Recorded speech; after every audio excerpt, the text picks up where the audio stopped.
Welcome to Sononerds Doodle Tutor series. This video will walk you through a basic protocol for imaging the spleen. We'll take a look at how the spleen should be imaged with ultrasound by drawing labeled diagrams and also cover how to measure the spleen.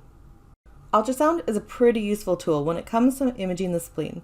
We can see solid and cystic masses and hematomas, which are typically the result of trauma. But ultrasound really shines when it comes to measuring the spleen. We can easily tell when the spleen is enlarged, which is called splenomegaly. Splenomegaly is usually diagnosed when the spleen measures more than 13 centimeters in the longitudinal plane. An enlarged spleen typically points to more systemic issues, such as portal hypertension or blood-related disorders. Find the spleen and long. This usually means getting the transducer into a rib space. Sweep side to side. Make sure that you actually see all the splenic tissue and don't miss what's hiding behind rib shadows. A big breath in may help, but oftentimes the lung expands over the spleen, making it harder to see. Try having the patient exhale completely and then hold, or just be really patient while they breathe normally. Turn the transducer 90 degrees. Since you are most likely in the rib space for long, when you turn into transverse, you'll be cutting across the ribs, which will cause shadowing. Move around your windows and into different rib spaces to see the spleen entirely. If you're wondering if you're truly in transverse, try sweeping down to see the left kidney. Is it also in transverse? If not, you may have rotated past your 90 degrees. The spleen protocol typically consists of two images, one in long with a measurement and the second in transverse. The long measurement of the spleen is used as a determining factor for normalcy of the spleen. A spleen is normal when it measures less than 13 centimeters in length.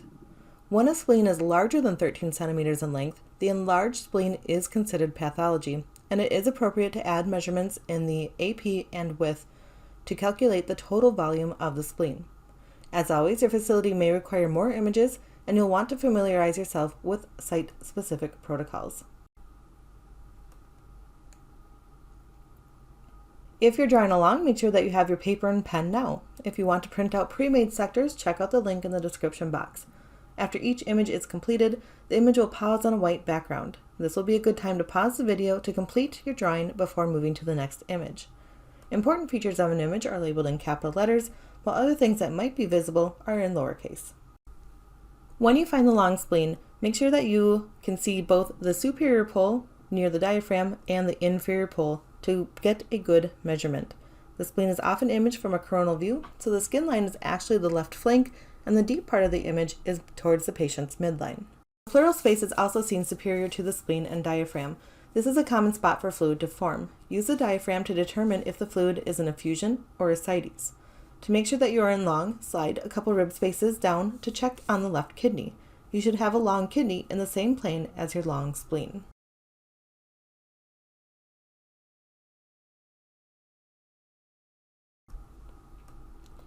After you save your long image, you need to measure the spleen. Notice how the caliper line does not exit the spleen, but rather cuts right at the hilum. The easiest way to measure the spleen is to place your first caliper at the inferior tip. With the caliper line or an imaginary line, come all the way back to the superior pole near the diaphragm. You want your caliper line to stay within the splenic parenchyma, or just barely out of the hilum. Pay attention to this example of a sharply concave spleen. You do not want to measure from tip to tip directly, as the caliper line becomes widely outside of the parenchyma. The last image of the spleen is in transverse. There is some controversy with how the transverse spleen is imaged, which I will explain in a minute. However, as we have learned with all the other organs, a transverse image is typically 90 degrees to the longitudinal plane, and that is how I teach the spleen as well. So rotate your transducer 90 degrees, and you may actually want to look at your transducer as you are turning. Because you are now cutting across ribs, there will be some shadow in your image, and you should fine-tune your rotation to show the most splenic tissue, or you can take multiple pictures to show the tissue hidden behind the rib shadows. When you are transverse on the spleen, sweep down to the kidney to see if it's also transverse. This will show you that you have rotated the transducer correctly. The transverse spleen appears very similar in both planes due to its concave hilum and convex periphery. It actually looks very similar to an orange slice. The diaphragm will be seen on the more posterior border of the spleen.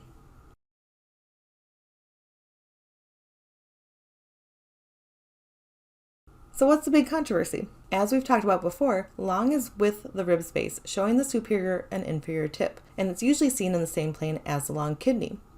As you can see from the organ model image in the corner, the long plane of the spleen and the long plane of the kidney are practically parallel to one another. Many sonographers, though, are taught and still teach to get to transverse, you should rotate your transducer 180 degrees. But what this is simply doing is flipping your picture backwards. You'll see that if you fan down with a 180 degree turned transducer, you still have an elongated kidney. Now, I don't agree with this method of getting the transverse spleen, but I can see how it does mimic the appearance of the transverse spleen and it eliminates rib shadows, which is more pleasing to our eyes. But we are going to avoid the 180 degree turn.